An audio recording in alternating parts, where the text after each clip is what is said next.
Your first 100K is not just money. It's proof that you've escaped financial survival mode.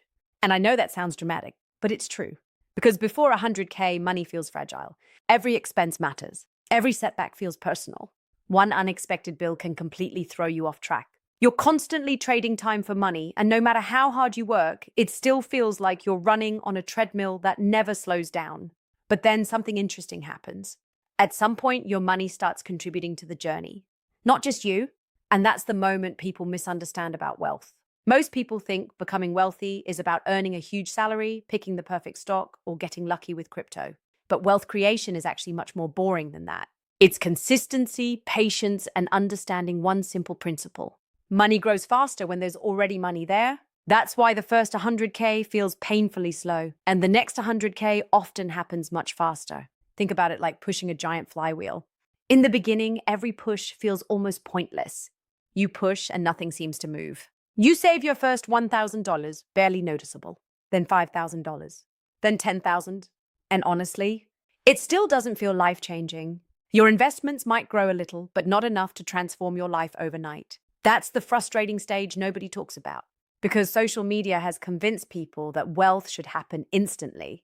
That one side hustle, one investment, or one passive income stream should magically solve everything.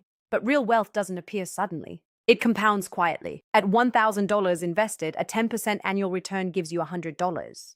That's nice, but it's not changing your future. At $10,000 invested, that same return gives you $1,000. Still useful, but not transformational. But at $100,000, that same 10% becomes $10,000. Now suddenly your money is producing meaningful results. Suddenly investing feels exciting. Suddenly your net worth can increase even while you sleep. And that's why people say wealth accelerates after the first 100K. Not because there's anything magical about the number itself, but because compounding finally becomes visible. Pengjas? T PV or percent da få 6 8 12 5 6 18 20 1000 15 2000 3000 2653 30. Before this point, progress feels invisible. After this point, momentum becomes tangible. And psychologically, that changes everything. Because humans are motivated by evidence. We want proof that our effort is working. But the early stages of building wealth offer very little emotional reward. You sacrifice today for a future you cannot yet see. You say no to impulse purchases. You save instead of spending.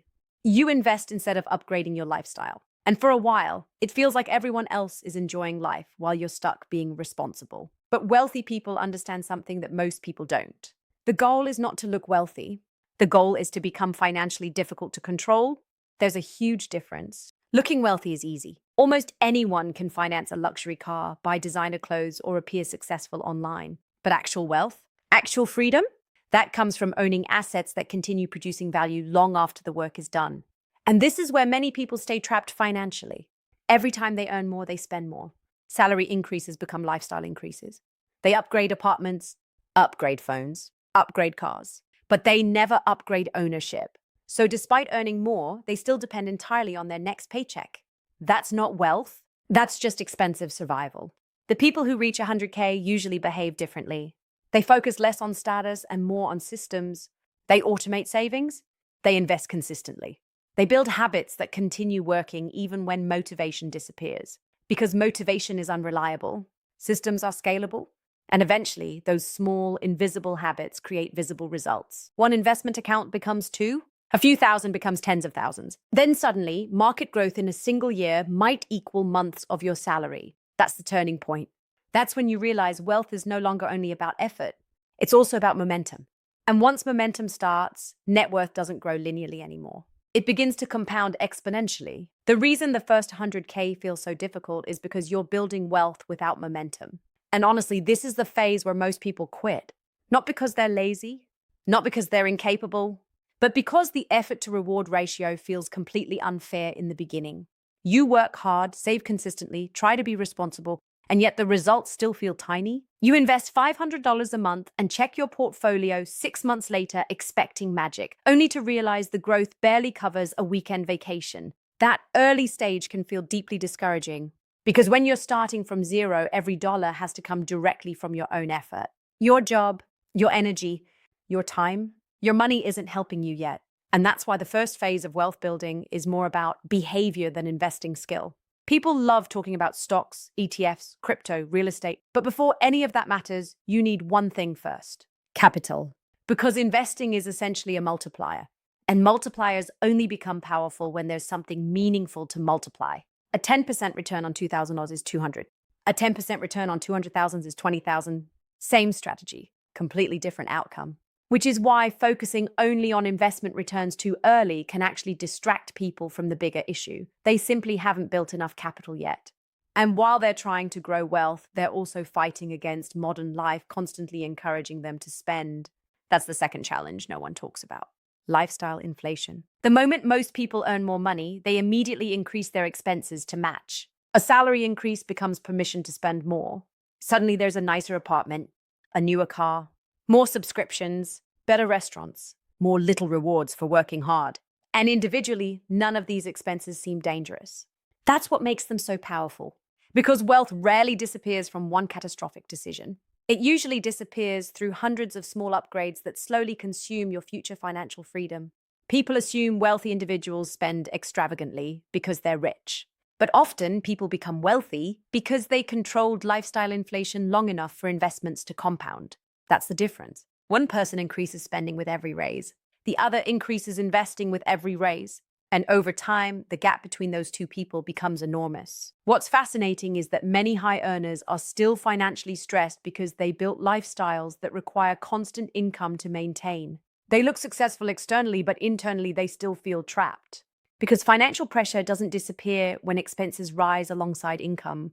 Sometimes it gets worse. The people who build real wealth understand delayed gratification at a deeper level. They're willing to look behind temporarily so they can eventually become financially independent. And that mindset is difficult today because we live in a world where everyone's highlight reel is visible all the time. You open social media and instantly see vacations, luxury purchases, designer brands, expensive dinners, perfectly curated lifestyles. What you don't see are the credit card balances, the financial anxiety, the lack of savings, or the dependence on the next paycheck. Wealth and consumption are not the same thing.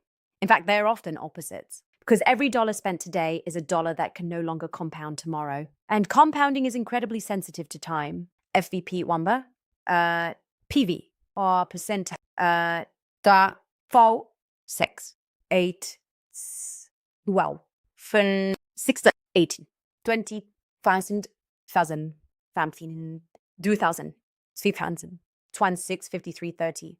The earlier money is invested, the harder it works for you later.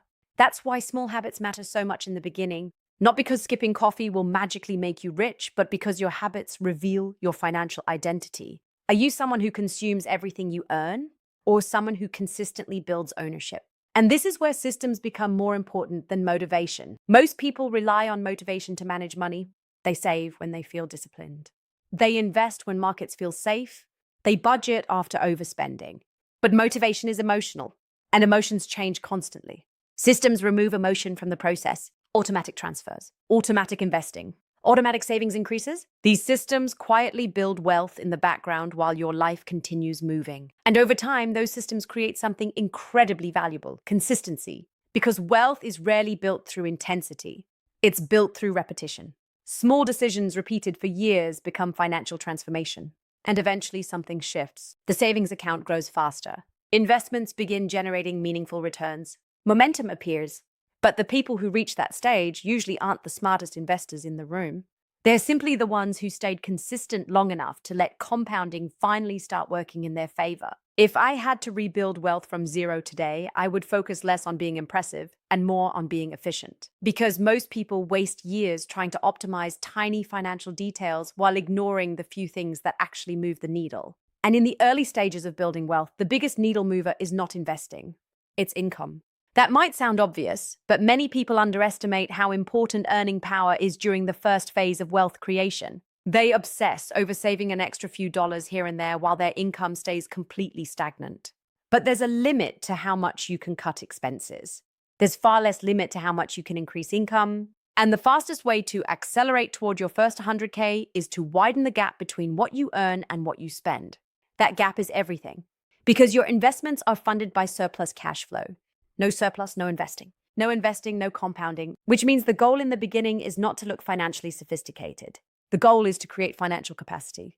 That's why high-income skills matter so much. Skills give you leverage, and leverage changes your earning potential dramatically.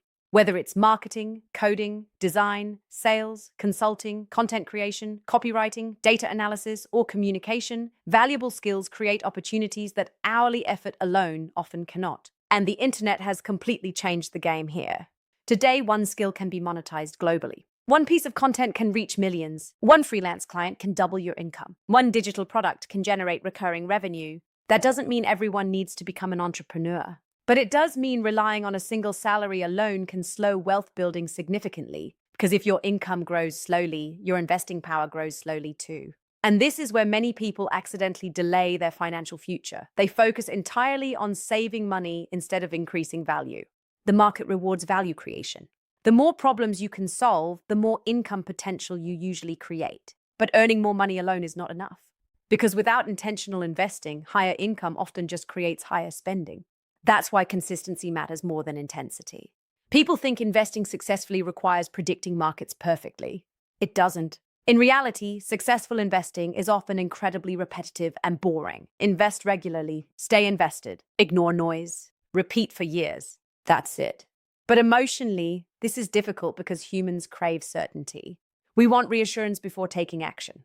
We want the perfect time to invest. And unfortunately, the perfect time almost never feels comfortable. When markets fall, people panic. When markets rise, people feel late. When headlines look uncertain, people hesitate. So they stay stuck in analysis instead of participation. Meanwhile, consistent investors quietly continue buying assets month after month, regardless of headlines, because they understand something powerful. Wealth is built through time in the market, not emotional reactions to the market. FVP. WAMSA, 1. And honestly, avoiding major mistakes is often more important than finding extraordinary investments. People love searching for the next big opportunity, but financial progress is usually destroyed more by bad habits than by lack of intelligence. High-interest debt, impulse spending, trying to impress other people, panic selling investments, upgrading lifestyle too quickly. These behaviors quietly sabotage compounding before it has time to work. And the dangerous part is that many of these decisions feel good temporarily. Buying expensive things creates instant gratification. Investing creates delayed gratification. That's why wealth building often feels emotionally unnatural at first. You're constantly choosing future freedom over present validation. And socially, that can feel uncomfortable, especially when people around you appear to be spending freely while you're investing quietly. But wealthy people understand something most people learn too late. Your financial life is not a performance. The goal is not external approval. The goal is ownership, assets, cash flow, freedom. And that's why focusing on net worth instead of income changes everything. Because income tells you how much money comes in. Net worth tells you how much wealth stays. Someone earning a massive salary but spending almost all of it may still be financially fragile. Meanwhile, someone with moderate income but strong investing habits may quietly build enormous long-term wealth. Because financial independence is not created by earnings alone. It's created by the relationship between earnings, spending, and investing. And once that relationship becomes intentional, wealth building starts accelerating much faster than most people expect. Not overnight, but steadily, quietly, and then suddenly, years later, people look at the results and assume it happened quickly. After the first 100K, wealth building starts to feel completely different. Not easier necessarily, but different. Because before this stage, almost all progress comes directly from your own effort, your salary, your side hustle, your energy, your discipline. You are carrying the entire financial machine yourself. But after 100K, your investments finally become large enough to meaningfully contribute to growth alongside you. And psychologically, that changes everything. For the first time, you begin to see days where your money earns more than you do. Not because you suddenly became lucky, not because you discovered a secret investment strategy, but because compounding finally has enough capital to work with. That's why people often describe the first 100K as the hardest milestone. The early stage feels linear. You save money slowly.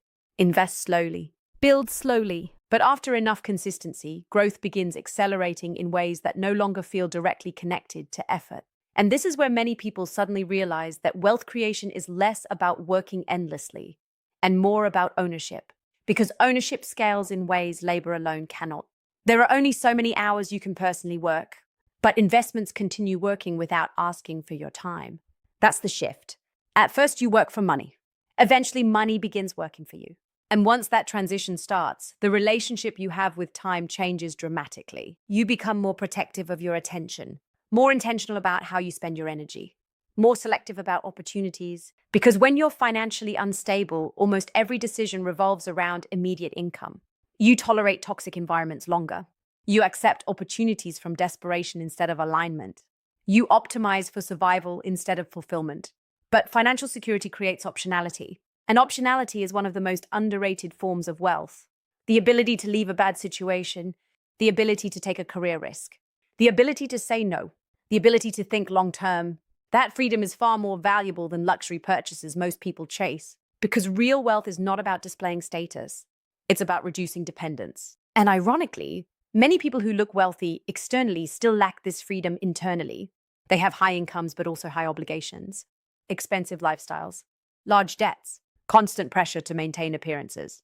So despite earning more, they still feel financially trapped. Meanwhile, someone with strong investments, low fixed expenses, and growing assets may quietly experience far greater peace. That's why net worth matters more than income over the long term. Income creates temporary cash flow. Net worth creates lasting stability. And once investments become substantial enough, growth can become surprisingly powerful. A P1 plus R, TA P's left, 1 plus right. TAP 1 plus R, TPV PVR, percent sur, percent R, percent N, C, E, and 1, C, 6 and 23, 30. At that stage, market growth alone may add tens of thousands to your net worth in a single year. Not because you worked more hours, not because you sacrificed more weekends, but because your assets continued compounding.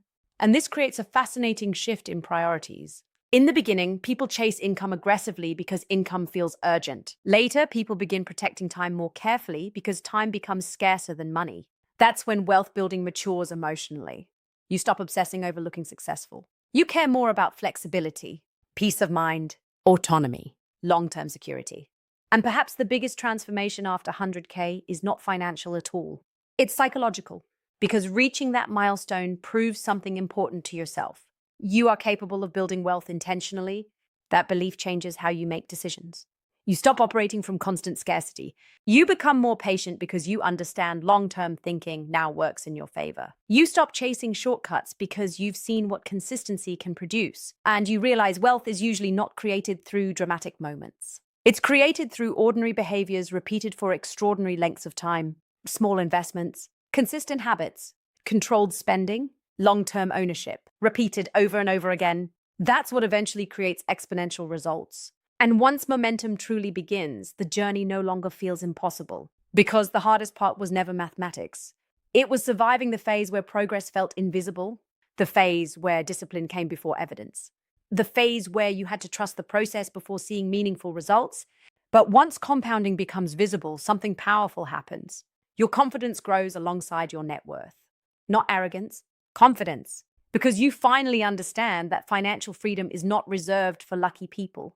It's often built quietly by ordinary people who stayed consistent long enough for momentum to take over.